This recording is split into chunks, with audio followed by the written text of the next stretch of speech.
everyone. Welcome to the Safe House, brought to you by the SafeHouse Initiative. I'm Jeff Edwards, co-chair of the SafeHouse Initiative, and your host for today's podcast.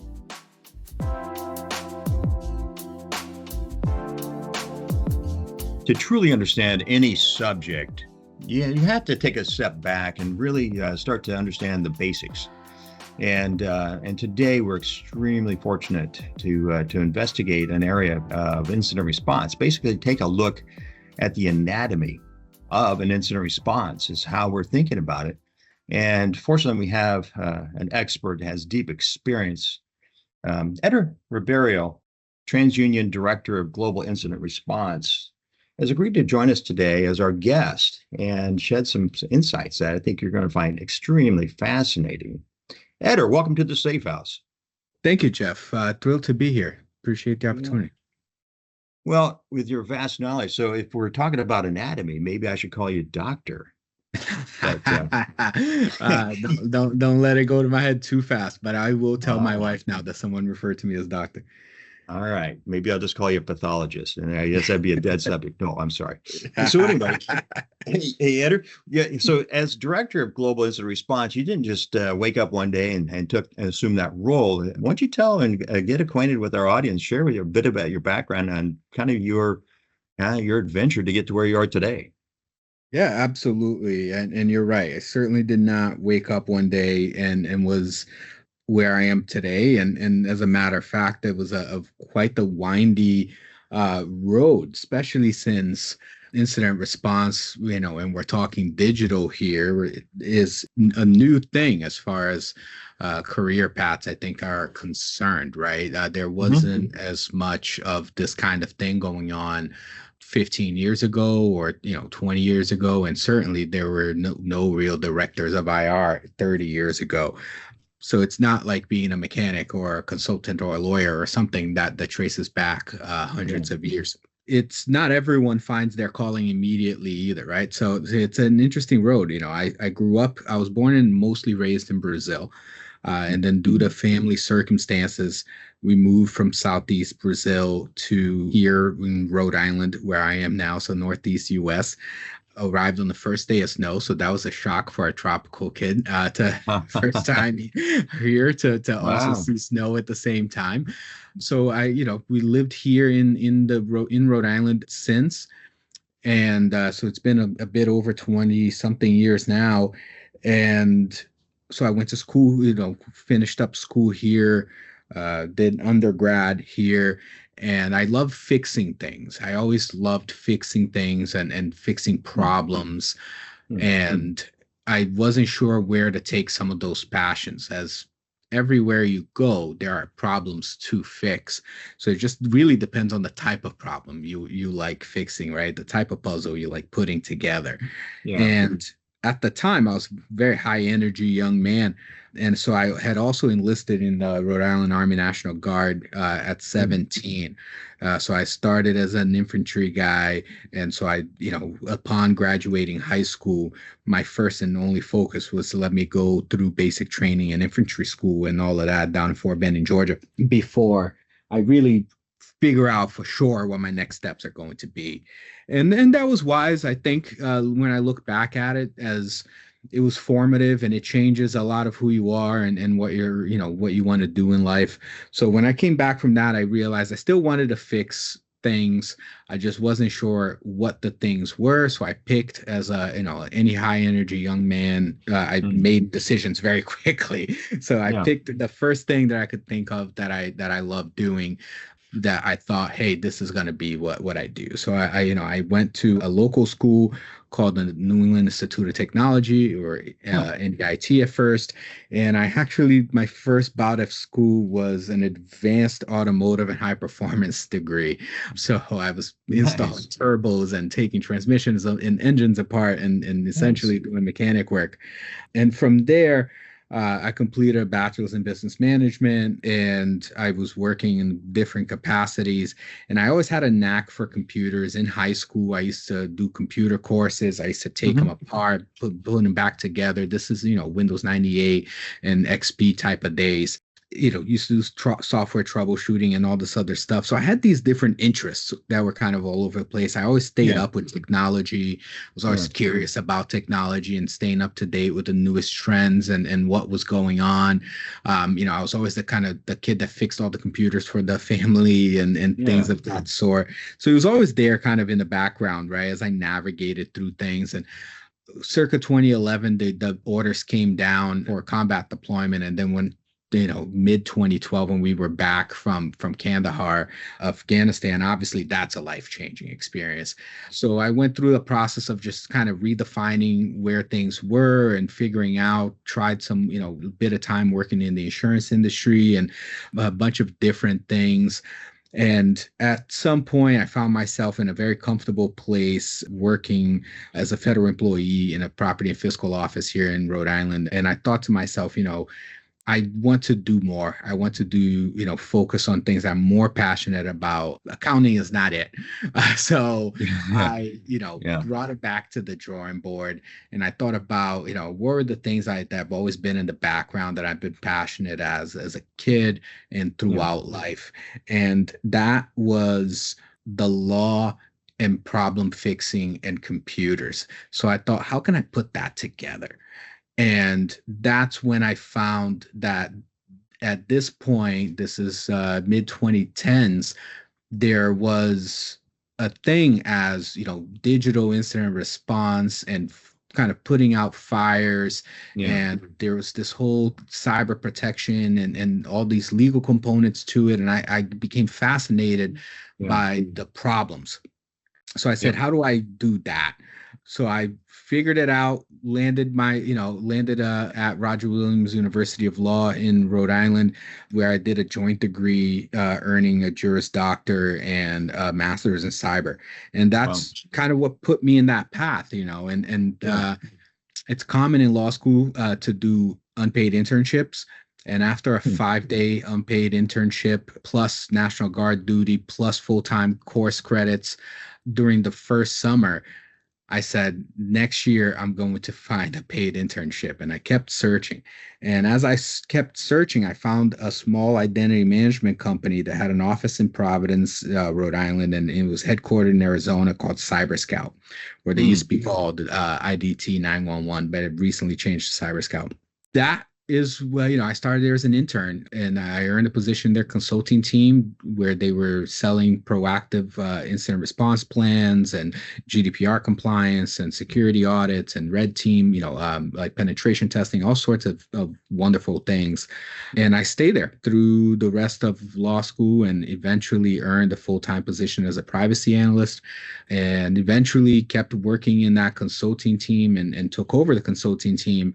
And I thought we are really well, we did a lot of work in cyber insurance and we were well positioned. So I thought we should create a digital forensics incident response practice out of this. The perks of being a small, agile company is that you can sometimes just do things, right? And so we were well positioned, and I went to one other guy and I said, do you want to do this? And there was a little bit of a diehard John McClane interaction. There was some IAs sent around, and we said, yeah, let's go do it. So we started a more formal DFR, or digital forensics incident response shop. And that's still where I am. And that we grew that into a global offering under the Cyber Scout brand. We've began to operate with focus in the cyber insurance realm. And we kept just growing it organically. And then eventually, around March of 2021, Cyber Scout was acquired by Sontiq, who was also in the identity management space. We kept going through, everything that those acquisitions bring. And later that year, we were acquired by TransUnion, and we've been under TU now for 3 years, where we've continued to grow our incident response and breach program to heights that we never imagined almost 10 years ago. So that's how I got here, is from as far as a career path. It was just a lot of hard work, grind, 2 a.m. calls, dedication, and a little bit of focus, some luck, and just a whole lot of stubbornness and, willingly putting those to the grindstone and just not taking those for answers, and just putting all your talent and your focus into a thing, and just really hammering, and that's the story. That's how I got here. I love the passionate articulation of your journey. And may I say thank you on behalf of everyone at the Safe House for your service to our country. Thank you. I appreciate that. It's been one of my life's pleasures. I'm still in 18 years in now, and, we'll keep that going. Much appreciated. So, Eder, as a problem solver, obviously, and you're tech savvy problem solver. So for all the early in the career or thinking about joining into this whole fray for our listeners, I think Eder's he's a poster child for how you can evolve with dedication and leverage your talents for problem solving and your passion for technology and your ability to understand technology and apply it. So, question for you, Eder, since you kind of grew up with it, I mean, you just grew into this role and you helped define incident response. I think it would be I'd argue that case. And so I'm interested to see how you think about incident response. What is incident response? How do you define it? And how do you go about categorizing the areas and the who, what, and whys of how this all unfolds? That's a great question, Jeff. I think it's, I like to look at it as open and holistically as possible. I see it as a big complex weave that should kind of be a mantle over every organization, because there is no such thing anymore as an organization that has no digital footprint. Mm-hmm. And I can confidently say that because we have done provided our services to bakeries, to plumbers, mom and pop. All right. We do we focus in SME here. Mm-hmm. That's small, medium enterprise. So for those that haven't heard the term before. So, we work with a lot of micro business, 2-3 people, mm-hmm. really everyday people that we help through cyber incidents. And taking it from a guy who's negotiated ransomware incidents for a bakery before, or for a single practitioner, accountant, or a single practitioner, plumber. There is no business without a digital footprint anymore. And if you have a digital footprint and you're a business, for profit or not, you can be targeted by cyber criminals, which then makes it where incident response is something that you absolutely should consider into pretty much every decision you make for your business. Because since we rely on digital systems, we have to then think about how those digital systems can be leveraged against us, and how they can have negative impacts when things go wrong, instead of being the force multipliers and enabling business enabling tools that they are on every day to us. So when I look at IR and what is IR, I think IR really is just a critical part of doing business in 2024. When I'm thinking about it, I think, if I have a small business, I know it's easy to focus on the services you deliver, but it's also so critical to think, well, as I make this change, as I create this new account, or I get this new app, what are the risks here? How do I prepare to deal with if this thing breaks, or if this thing goes wrong? What impact does that have?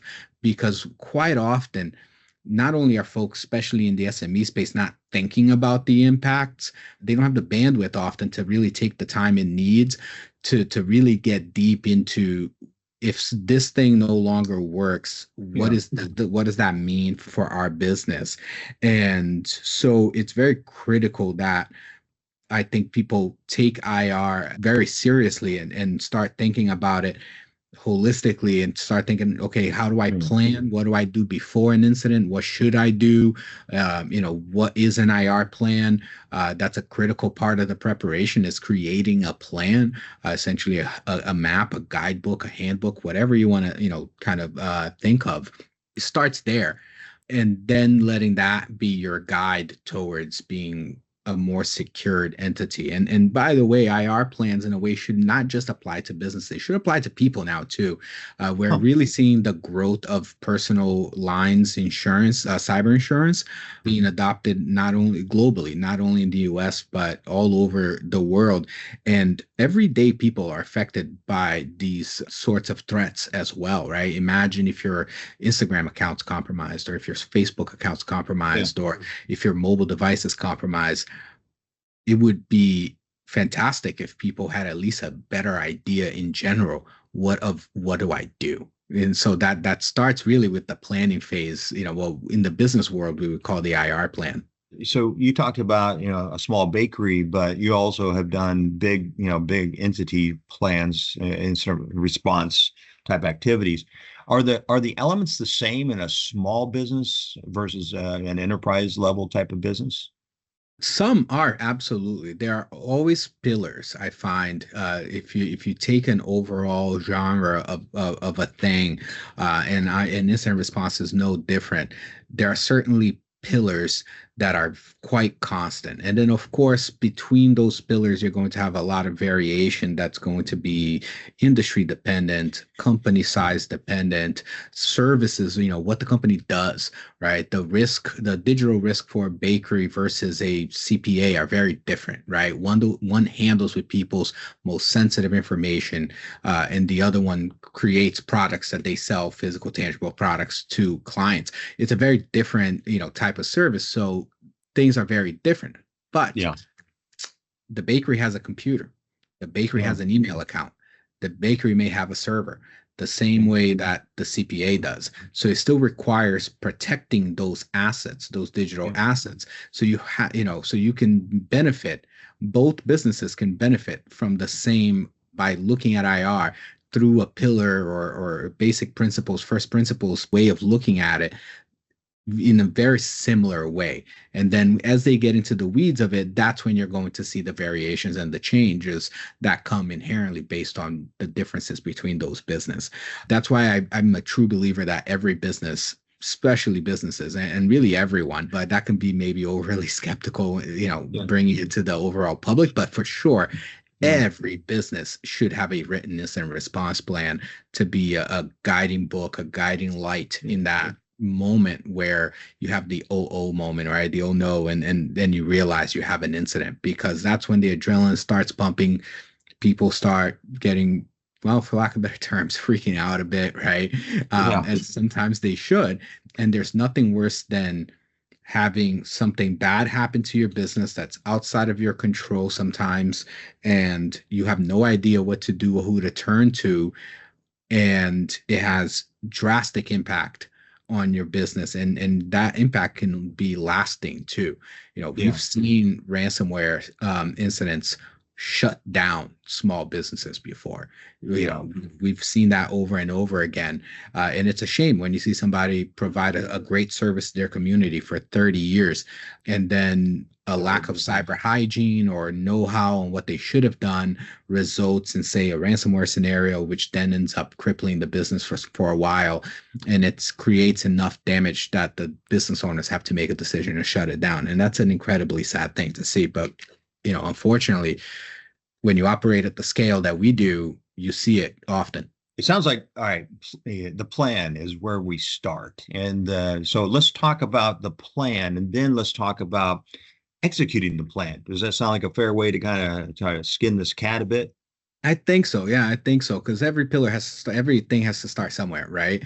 Yeah. And if, ideally, when you're talking about a cyber incident, you're not starting from the oh no moment. You're starting from, this may happen to me, therefore I should do something about it now when I have some control over it, right? You control the controllables. It's kind of a life motto for me. If you can't control it, then so to a certain extent, you have to learn to let go. But the things you can control, maybe you should exert some level of control depending on what those things are. And when it comes to securing yourself in the digital world, especially as a business, and like I said, my personal opinion is this should be for everyone. It certainly should be at least understanding what your risk is and making a plan. So if something happens that requires you to act, you have right then and there an ability to do so intelligently. For a business, you should absolutely have like a written incident response plan that covers a multitude of things. Like every good plan, it needs to cover what are my risks? So, which then requires the business to think, okay, well, what are my risks? I have some computers, I have some phones, I have people work coming in here with their personal devices. So maybe those devices pose a risk. I have some email accounts. I may have, some marketing accounts. You may have other tooling. Again, this can be all industry dependent, right? If you're a manufacturer, you have manufacturing equipment, right? If you're a freight company, you have to worry about the trucks. You have to worry about, other things, inventory management, right? That doesn't apply for everyone. But so you have to think about all these things. What do I do for a living? What are the components of what I do? What are the pillars of what I do? And then when you look at these things, what are digital and what's my dependency on that? So you can then start to analyze and figure out where your risk is. And once you have an idea, at least what could be possibly leveraged against you, then you have to start thinking objectively, which I know is difficult, but you have to start thinking objectively about if this breaks or goes away tomorrow and I have no control over that, and then tomorrow I wake up and I can't email, well, how big of a burden is that on my business, right? And once you start figuring out from a kind of a critical to low, which is how in the cyber world we weight or analyze risk and vulnerability, especially in vulnerability management. It's usually, critical, high, medium, low. So start there. What are your criticals? And then all the way down to what your lows. Make a list. I find that to be incredibly helpful because then you know what you put your resources to, because no one, especially in the SME space, has infinite resources. And when it comes to cybersecurity and protection and privacy protection and things of that sort, and IR preparation, you really start to understand that no business has really infinite resources. Every company at some point is going to say, all right, I can't keep spending more time, money, whatever, into this one thing. So making that severity list is, I think, critical. Once you do that, now you can start to say, all right, I have to apply, my business involves tons of email work. Okay, well, now let me go educate myself on this. How am I doing email? And then how do I go about securing that? And then your plan should follow those strategies. Okay, so, how emails, for example, let's say Office 365, because that tends to be the most common email for businesses, right, through Microsoft. Okay, so I pay XYZ a month or a year for these licenses. What do I do here? What do I go? What's in my control to secure? And that goes back to controlling the controllables, right? You can't control everything. You can't control how Microsoft secures its servers. That's outside of your control. But where you do have control is on the account management. So you can absolutely control your password. You can absolutely ensure that that's a hyper complex password, 12 plus, 15 plus characters, right?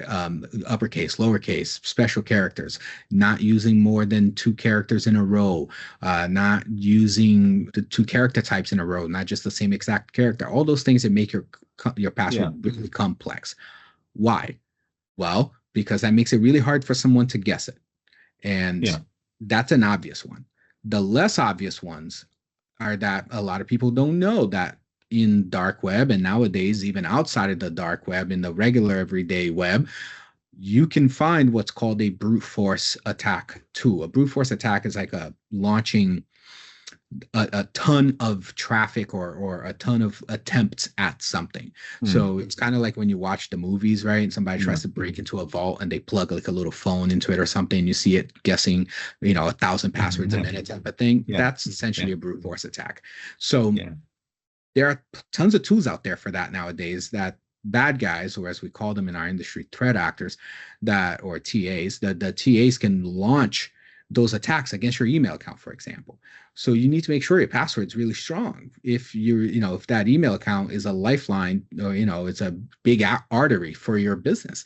And then multi-factor authentication, that secondary method to authenticate in if your password is compromised for whatever reason.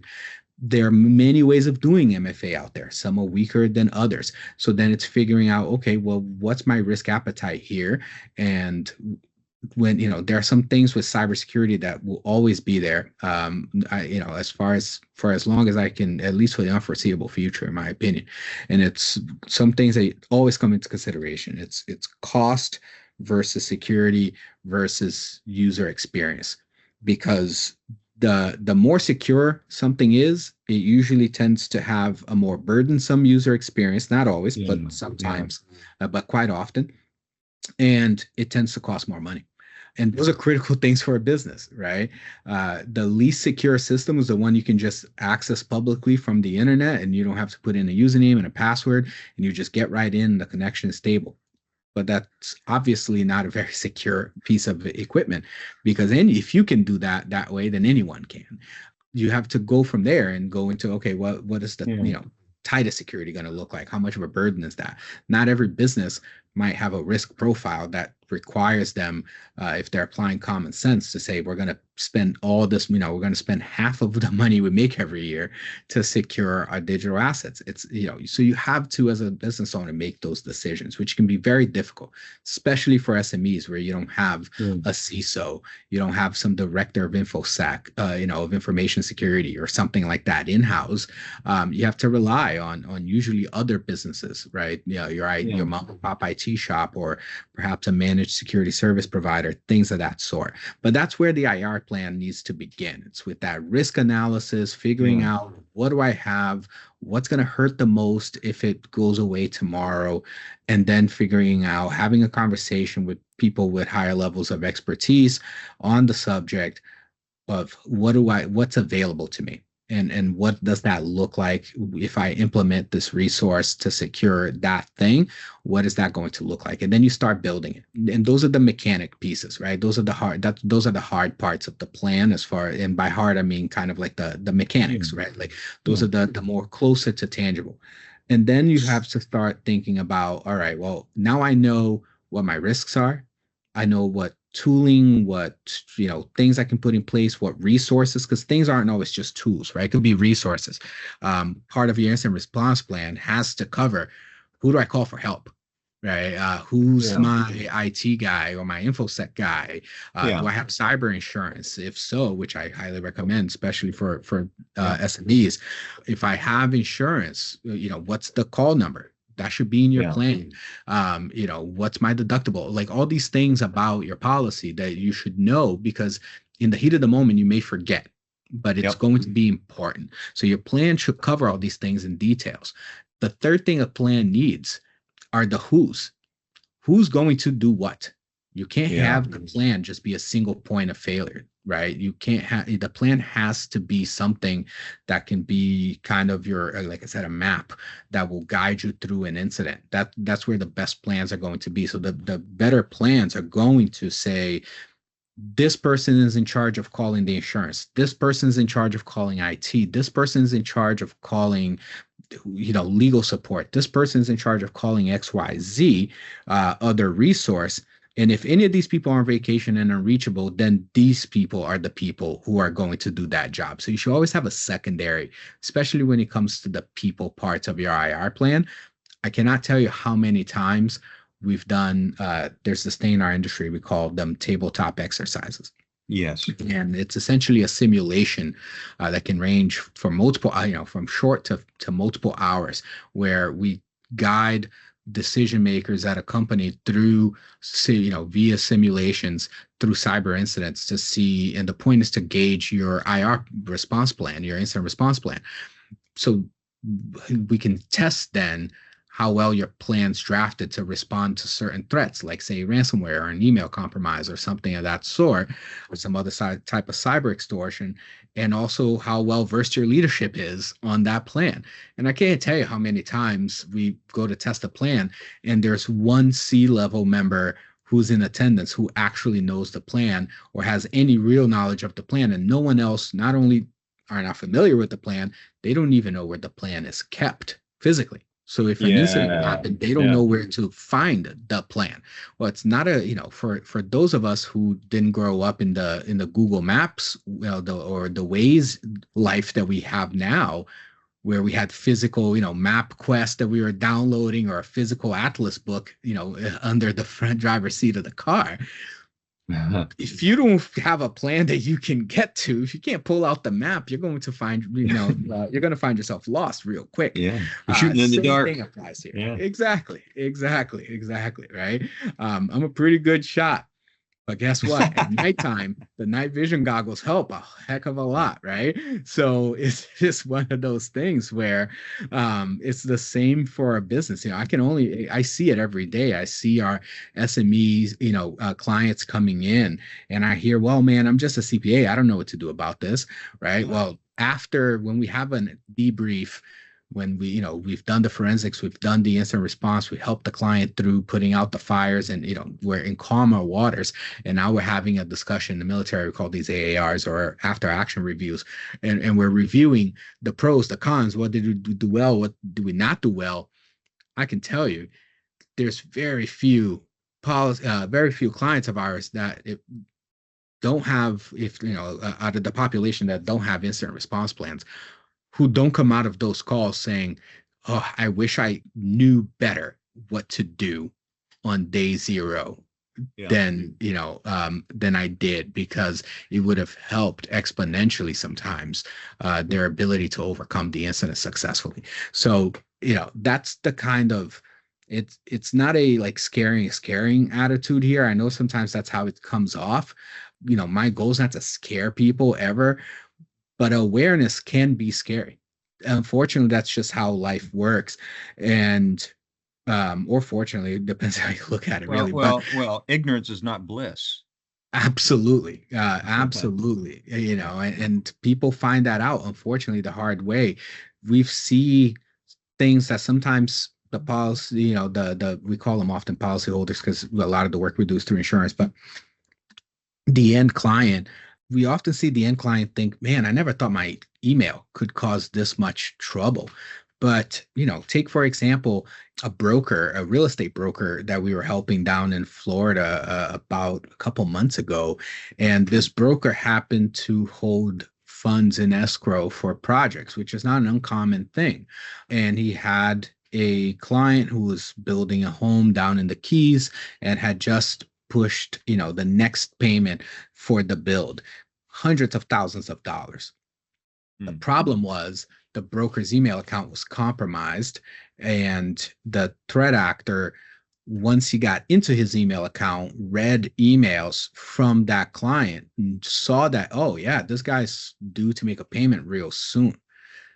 Found what an invoice or, whatever transactional document the broker tends to use, found it, edited one of those PDFs to make it look so that way it looked just like the broker's, and reached out to the client from the broker's email account. So there was no, this the hardest phishing type of thing to figure out, right? Because it's not like one of those phishing tests where you see a wrong email address perpetrating to be the person you're talking to. No, it was that person's email. But that's where behavior comes in, right? Yeah. If you're dealing with somebody that then out of nowhere is asking for something that's fairly sensitive and it's not something they ever did, do the old school thing. Pick up the phone and call them, right? Don't just assume, oh, okay, this is right because it's coming from their email address. And in this scenario, unfortunately, that person who was building the house fell victim to that. And the threat actor sent them an invoice, said, hey, here's your new invoice. We had to make some changes. They made a believable story out of it. They had some conversation back and forth. And ultimately, that client put that several $100,000 payment into the wrong bank account. Oh boy. And it wasn't until 2 weeks later, when the client was not receiving updates from the broker, that he picked up the phone and called the broker. And the broker said, I haven't talked to you in 2 weeks. And they said, what are you talking about? I paid you a week and a half, almost 2 weeks ago, XYZ 100,000, a couple $100,000. Or well, this case was a few $100,000. And the broker said, I have no idea what you're talking about. I have no payment from you. I have no email. I've sent you nothing. And the client showed him a screenshot of the email, and he's like, I have no idea, like, this is not real. Brought in his, called his IT guy, and turns out, yes, then they called into us, and we did forensics on the mailbox and figured out, yes, some IP address trace, geolocating back to Eastern European VPN service provider, logged into his account and accessed a bunch of emails, changed some configuration settings in the account, enacted something called a mailbox rule that can sometimes act like a filter to basically any email that came from that client would get marked as read automatically. So it would never trigger a new email message, and it got moved to another folder that was in the inbox automatically. So when that person emailed the broker never saw the email. It just got marked as read automatically and went elsewhere. So now the broker never saw that email traffic. So that's how that transaction happened. But now several $100,000 are gone and unretrievable, because by the time that this whole thing, the oh no moment occurred, it had been too late. All the banking transactions had cleared, and the threat actor had moved their money to 1,000 different locations. By then, it's gone. So now you have the issues that this broker who had been in business for so long was possibly on the hook for 400 plus K to this client. So it can be, you can imagine the stress from that for something as simple as just his email account. And so a lot of folks don't think about, oh my God, my email could be used against me to do something like that. And we see it every day. These business email compromises are happening globally at scale every single day. So, and so that's stuff that we see. And, yet if that broker had an incident response plan, and if that incident response plan covered things like account management and password management and multi-factor authentication and good cybersecurity hygiene pillars, there's a great chance that that event would not have happened. The awareness and the education are critical, but it sounds like doing the plan itself, the end result is a very valuable tool, the plan, a necessary one, but the process you go through to get there is really a serious, deep thinking about how your business operates, and maybe even discover more efficient ways in which you can operate your business potentially. Absolutely. I couldn't, tell you how many times we've had clients that were going through the IR plan build, and then they figured out, this doesn't seem that efficient. Or they have a conversation with the experts available to them at that time, whether that may be their IT guy or something, right? And especially with small businesses, they're often their support entities are also usually quite often small businesses. So they call their mom and pop IT, from down the road, who works for them on what I like to call the fix it and break it model, right? When things break, they get a call, they come in, they fix it, and they don't come back again until something else breaks. And so it's not managed services. And that IT guy may be like, oh, by the way, did you know of this thing? Because you have a good relationship, right? You're spitballing a little bit. You're asking them questions about, hey, what can I do to secure this or whatever? So now you got the creative juices going, and that guy may turn around and say, hey, did you know of this tool that you can use to ease your file transfers? It's a lot safer. Has all these different functionalities. And now maybe you're not exchanging that sensitive information via email anymore. Maybe you're doing it via a portal or something, but you may not have known that because you're spending all your time doing what you do for a living, right? And no one can blame you for that. So yes, absolutely. The IR plan creation can be eye-opening to not only more safe ways, but also more efficient ways of doing what you already do. That certainly happens. Yeah, and also to follow on that for the health of your organization is once you have the plan, is exercising the plan. The tabletop exercises will unveil how you should think about, I don't even know where the plan is, that physical aspect of it, and then start to think about how you can divvy it out to where everybody has access to the plan and knows where to go get it, even if they're the newest employee. For sure. Absolutely. Figuring out where do I put this thing? Where do I put physical copies of this thing? Where do I put digital copies of this thing? How do I Yeah. deploy it, right? If we have an incident, is there a way that I can make sure that everyone that needs to know what to do, who's a stakeholder, the stakeholder part of the IR plan cannot be ignored. When we work these for folks, we will seek to create not just secondary, but even tertiary stakeholders. So if the CFO is supposed to do this, what happens if he's unreachable? Or what happens Yeah. if he's, in a different time zone for work or for personal travel? And we know they might be reachable, but it might be 5 hours. If we need a decision made now, who has that delegation of authority? And that is a big thing to think about as a business, right? Who do you trust within your business to delegate your authority to? Yeah. And so creating those stakeholders is absolutely huge. And then ensuring that at a bare minimum, those people know exactly what the plan says, what the plan covers, what the Yeah. intent is, and where the plan is, right? In a perfect world, yes, every employee would have access to the plan, Yeah. but that's unlikely in all Yep. reality to most Yep. businesses unless they Mhm. have some very specific tooling to effectuate that.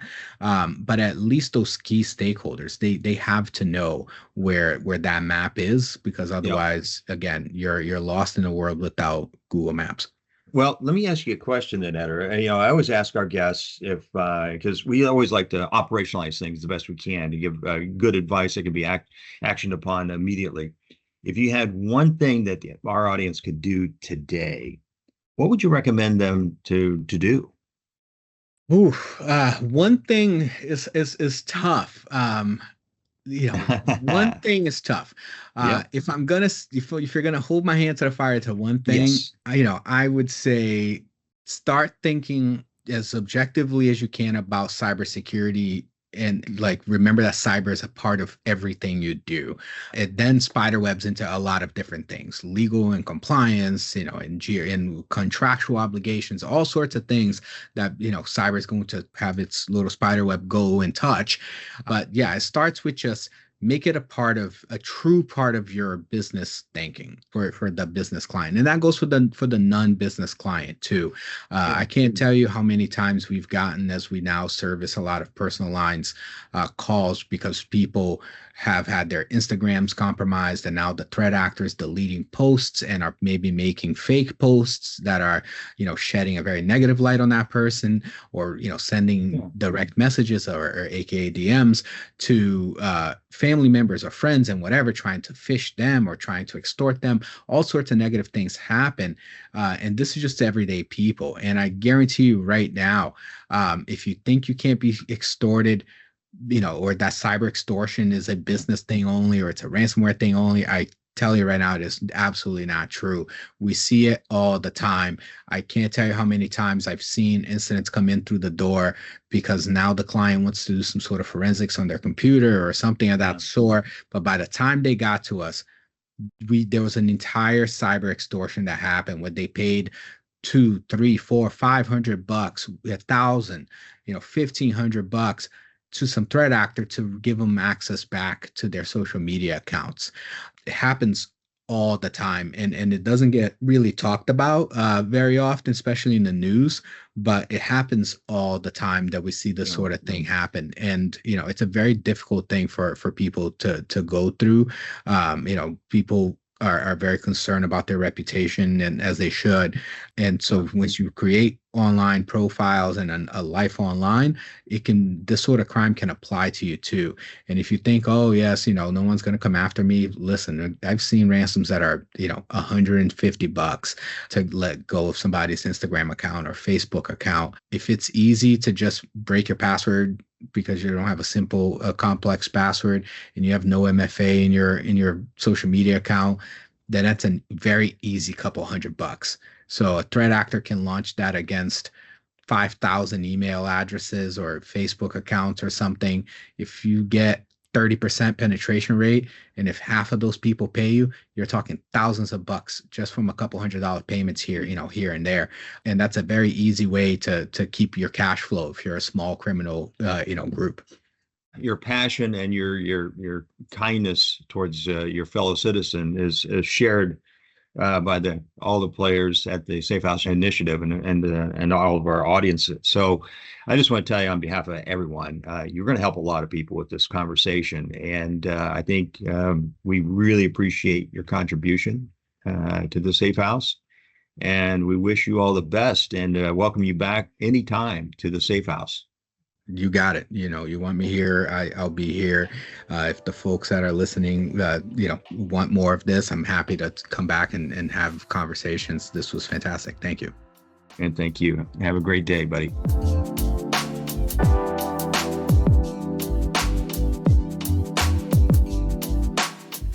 That's our podcast for today. I'm Jeff Edwards for the SafeHouse Initiative. Thanks for joining us. And remember, be safe, be resilient, and be kind to each other. For more information about the SafeHouse Initiative, please use your mobile device to scan the QR code on the screen or send us an email at info@safehouseinitiative.org or visit us on our website, safehouseinitiative.org. We look forward to hearing from you.